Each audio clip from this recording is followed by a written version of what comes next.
ক্রমাগত এই প্রশ্ন করে চলেছি যে ক্লাস কবে শুরু হবে।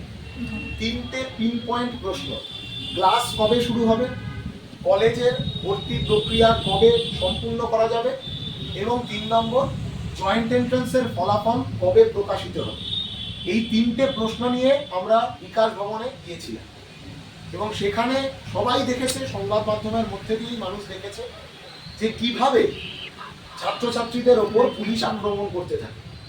এবং এমন ঘটনা আমরা ক্রমাগত দেখছি, যতবার সরকার যে ধরনের নীতির মাধ্যমে এই রাজ্যের বুকে ফোর্স প্রাইভেটাইজেশন, ফোর্স মাইগ্রেশন ঘটাচ্ছে, লাখ লাখ ছাত্রছাত্রী তাদের অনিশ্চিত ভবিষ্যতের কারণে এই রাজ্য ছেড়ে অন্য রাজ্যে হয় পরিযায়ী শ্রমিক হয়ে বা পরিযায়ী ছাত্র হয়ে চলে যেতে বাধ্য হচ্ছে।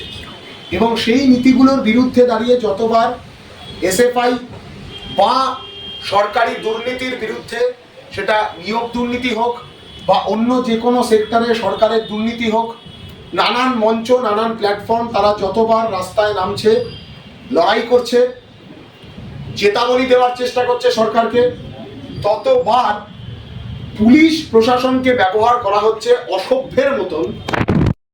বাংলা হাটের আরো খবর দেখতে নজর রাখুন। বাংলা খবর মানেই বাংলা হাট।